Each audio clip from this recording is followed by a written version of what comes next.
I love ecology. I've long loved the concept of the relationship between magical fantasy and, well, it's Dungeons in December, so dungeons. This means I can now spend an unhealthy amount of obsessive world building trying to connect the dots thinking of these different elements. So where does that get us? Well, in this final video of Dungeons in December, we're going to look at two things I love: world building and ecology in the context of dungeons. I've been thinking a lot about this recently. Caves don't brew ecosystems for dungeons, as I've mentioned in the first video. Check it out if you haven't already. If you're unaware, Dungeons in December is about 10 videos, and they're not all terribly lengthy, but if this is your first one, you got a lot of catching up to do. There's quite literally a decent bit of free stuff you can make me make you for some free engagement with it. But nonetheless, as I mentioned in that first video, caves don't naturally make a whole lot of apex predators, but it's so interesting that caves are this sense of constant adventure in a lot of TTRPG settings. So, caves don't make apex predators until they do, but that's why I made Dungeon Maker in my last video, to introduce the world building stage to an element that can mentally be able to tackle and justify the ecosystem within a dungeon. It'll be the same with dungeons that are in caves, but also magically supercharged dungeons that have creatures drawn to them, as I think this wacky world only balances out in regards to the exchange of energy and all these apex predators running around when we have to add in that extra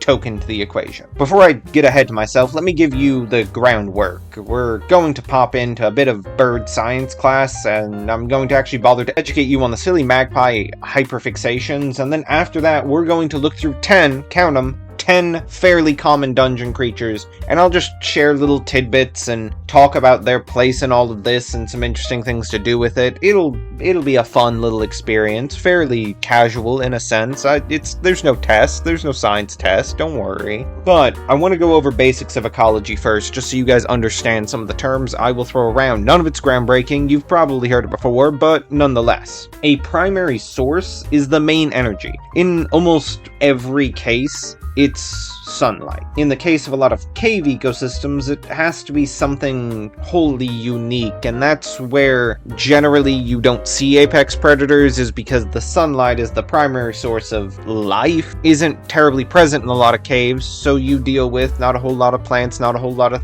primary consumers who eat the plants, not a whole lot of things that eat those primary consumers, so on and so forth. But we get to introduce magic and say conventions of the world exist, but we get to make them up. So this primary source is a primary energy, an origin energy, usually the sun, but for us magic. Next up is a producer. So what makes the origin energy functionally consumable to other species? Typically it's plants. Typically, in almost every sense, it's a plant. Then you have primary consumers, and those things oftentimes eat the producers. Because we don't have Superman running around walking, being living, breathing plants, a lot of times they're herbivores, or, eat a variety of things. But we're going to be meddling and tinkering with how magic interacts as an origin energy. Plants in the dungeon, sure, would likely be present, but some creatures, I would almost dare say, could be that almost Superman-esque walking producer of said energy, these grounding almost anchors of magic to be consumed by other creatures who might need it. It does make me start to wonder about the implications of the caloric intake of magic and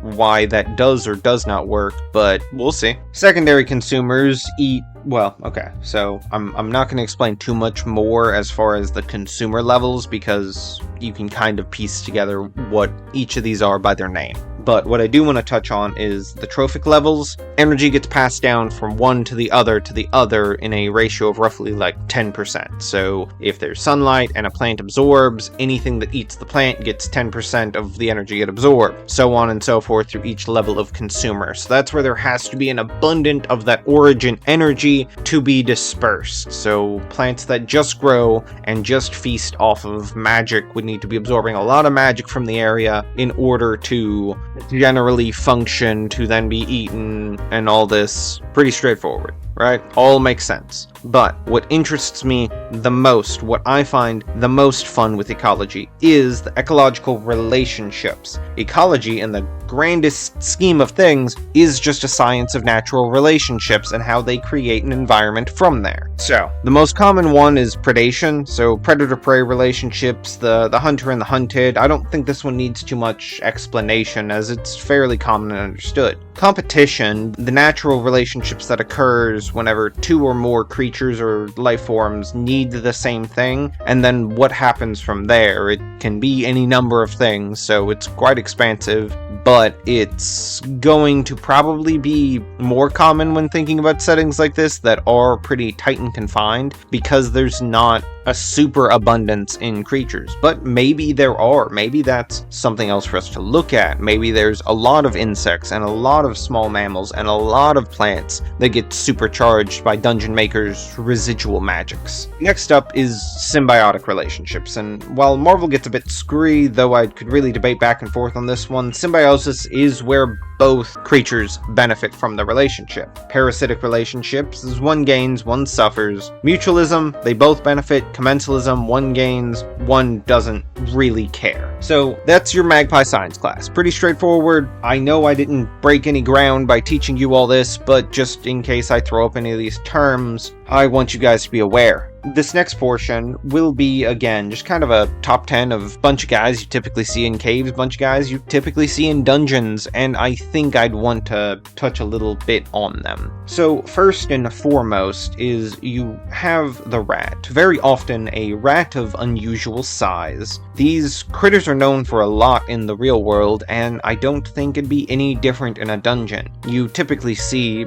especially with cities like New York, once you have a rat population, the longer they're there, the harder they are to get rid of, and frankly, if magic is able to sustain plants and then other creatures beyond that, rats might find a cozy home in a dungeon. I mean, think of how many different skeevers we've had to bash and battle in Skyrim. It'd be no different here, but rats carry a lot of diseases and a lot of illnesses and a lot of fleas that carry diseases and illnesses, so it's something that almost adds to this level of the previous video with the dungeon cleaner of this element of not sanitary environments that dungeons should be. If you have rats, if you have these other elements, there should be some danger in handling them, being around them, or at least if you want to spice it up. I'm not saying you have to drop the Black Death onto your TTRPG setting, but one of these days we will be talking about doing big scale events as setting events, such as natural disasters or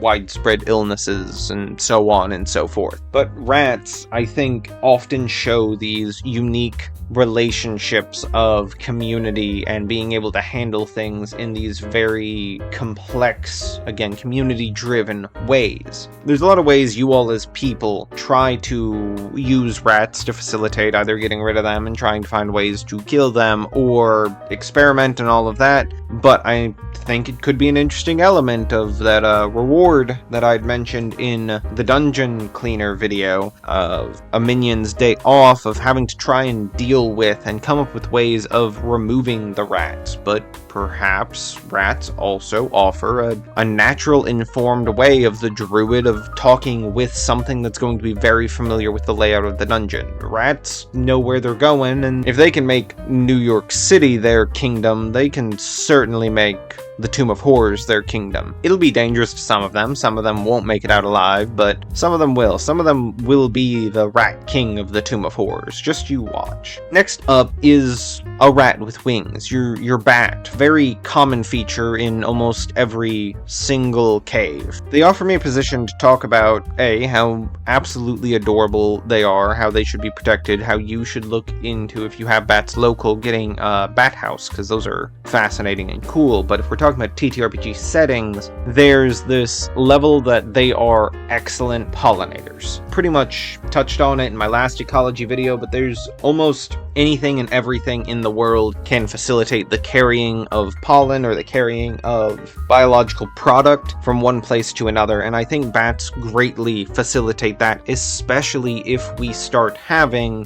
plants, berries, flowers that magic grows and magic creates. And I hate how much I want to say this, but if you guys want me to see me make a video of the vegetation that I would inspire from Dungeon Maker, please do let me know. I have ideas, I have some homebrewed stuff, and if you guys want me to share it, just gotta speak up in the comments, hit that like and hit that subscribe button while you're heading towards the comments. Beyond that, the next example, number 3 on our list of 10, and if you have any other guesses as to who might be there, write them down on a scratch sheet of paper, let me know if you got them right. I tried to go for some of the most common and some of the most mundane, and in mundanity you sometimes do have true horror, as our next example is spiders. Now, the spider, as deadly as it can be, is very fascinating even in the real world. These are mechanical assassins of the natural world. They are capable of great feats, they're very strong, they're agile, they're very, very, very, very scary, and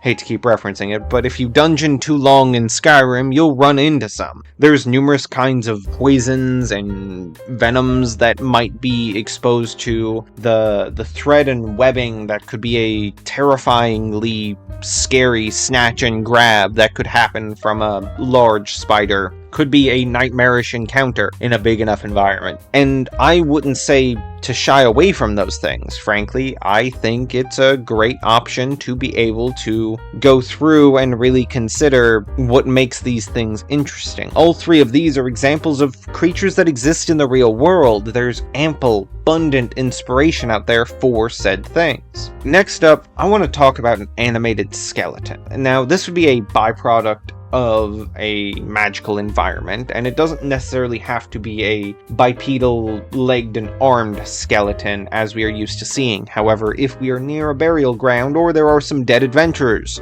most certainly. But I would like to look at these guys as kind of weird walking producers. The skeletons, the bones laying around the dungeon would be just conduits, fissures for magic to leach into, seep into, and then animate the aimless roaming undead throughout the dungeon, whether it be castle, forest, or cave. From there, creatures that would consume bone or be drawn to consume magic would be able to feast on these walking producers. So you'd have plants, but I view just innately magical creatures like that to also be these resources of just so much magic animating them that a creature that might want the nutritious elements of magic could feast upon them. Next is the basilisk, and for those who don't know, long time ago I made a 5-minute monsters on the basilisk, most because these big lazy reptiles are just adorable to me. So I won't spend too much time on talking on them exactly. I implore you guys to watch that old video. It has some thoughts I've been thinking over a bit more and may delve a little deeper on. But in an ecological sense, I want them to represent that creatures in the natural world do not expend energy when they don't think it's worth it. Yes, there are a handful of animals that might attack a human if they're caught out in the woods. Most of them are gonna run. I mean, like a polar bear and a moose, they're gonna post up, they're probably gonna win. A lot of other animals will just run because it's not a worthwhile encounter. Animals see challenge rating. Birds see challenge rating, and y'all are weak. Go to the gym, pick up a sword, do better. No, I'm kidding, y'all are great. All adventures in the making, every one of you. Up next, the next 2 should seem pretty familiar, and frankly, because they're both familiar and I've done videos on the both of them this week, I won't spend too much time talking on them, so much so as elements of ecology that I think they excellently facilitate. So first and foremost, yes, you don't have a dungeon without the dungeon's best friend, a mimic. Mimics are ambush predators in every way possible. It is taking advantage of, as it so happens, the fantastical natural adaptation known as mimicry in order to impersonate something, whether it be an object, a species, whatever it may be, to lure people in. And then it goes snacka and takes a little bite out of things, takes a big bite out of things, and then dissolves it in acid. And we can't talk about the mimic without talking about our next entry, the gelatinous cube. Of course, to me, a scavenger.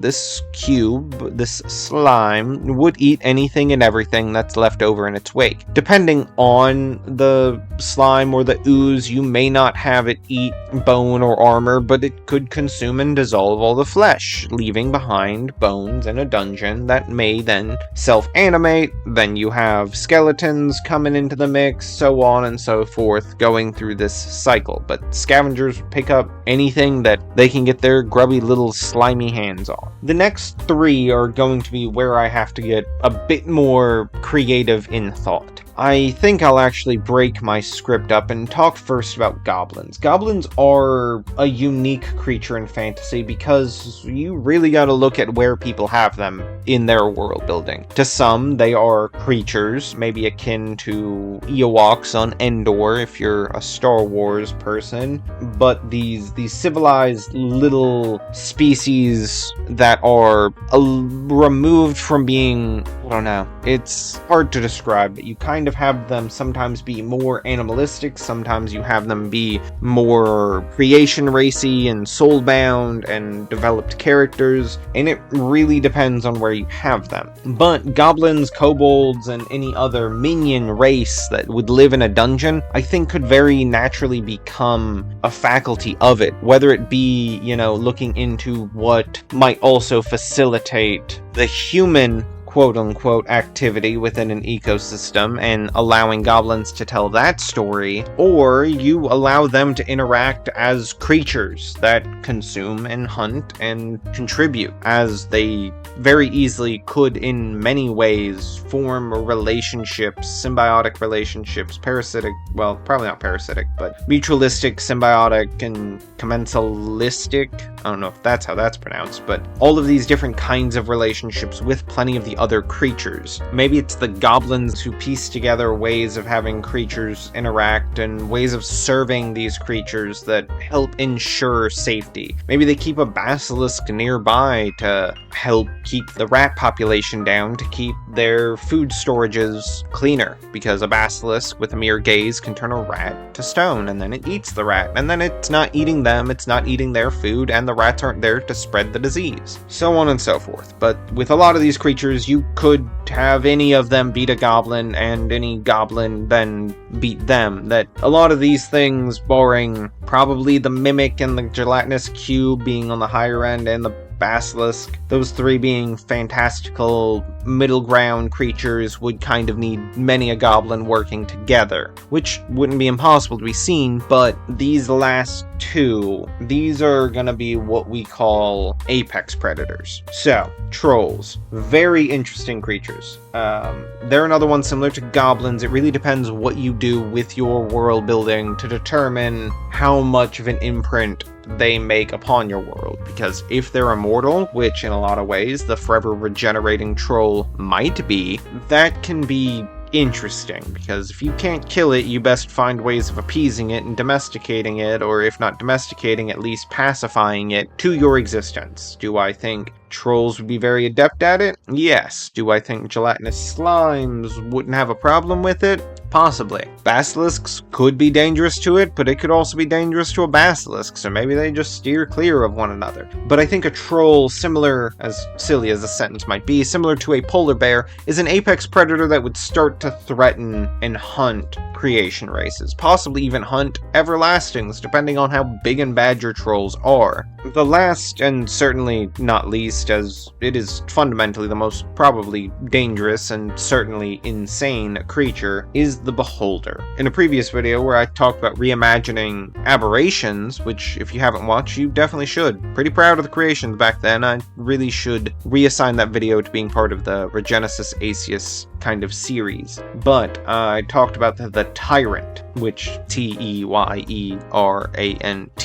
if you don't see through my word pun. But Tyrants and Beholders are both magically drawn creatures. They both get taken into this world and this reality in which they seek magic being near magic, and there's nothing more magic than the wake or proximity to a Daigang. Beholders are crazy, and I'll just keep referring to them as beholders because obviously this isn't a published bit of material to where I need to be worried about copyright. This is a conversation on dungeon creatures, so I'll just use the common term. Beholders. They probably eat anything, they probably can dream up stuff that they want to eat if they have dreams about said things, but at the end of the day, they also function in this strange place of a troll, of being an apex predator that would define the ecosystem. I guess that's the thing with having all of these dangerous creatures in a confined area. It's something I touched on in my previous ecology video of talking about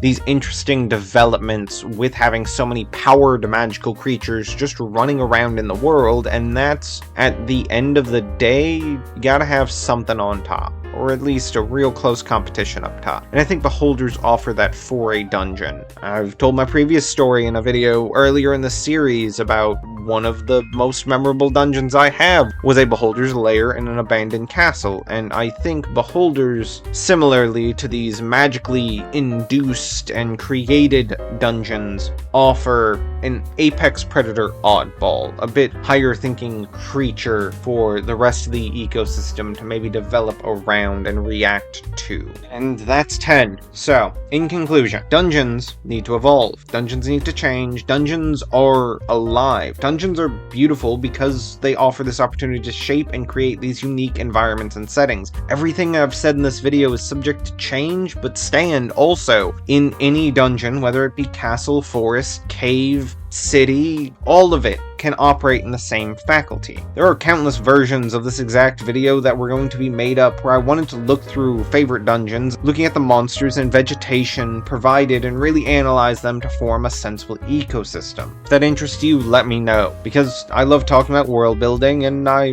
do love talking about fictional ecology. However, I think it's important I go over some other stuff. This is probably, if everything goes according to plan, going to be posted on New Year's Eve of 2025. We're dawning on the end of the year, where we didn't meet all of our goals, but we sure progressed on countless of them, met other ones. I'm very proud of the work I've done, but let me be a bit casual in my goals towards 2026. This isn't going to be a structured, what the channel looks like next year type of video, as frankly I just don't see the point in making that when I'm already posting something on there. I want 2026 to just be as productive, if not more productive than 2025, to use Team Guy's motto, to be better than I was yesterday. Luckily, I am personally scaling back on video production to my standard once a month. I think it may alternate between long and medium length videos. I have 12 videos I'm already beginning the research, outline, and scripting process on. Because heads up, 10's videos in 1 month has been a very stressful undertaking, so I will be taking a micro break in January. I'll likely upload long-form compilations, one of them being Dungeons in December as a whole concrete experience from start to finish,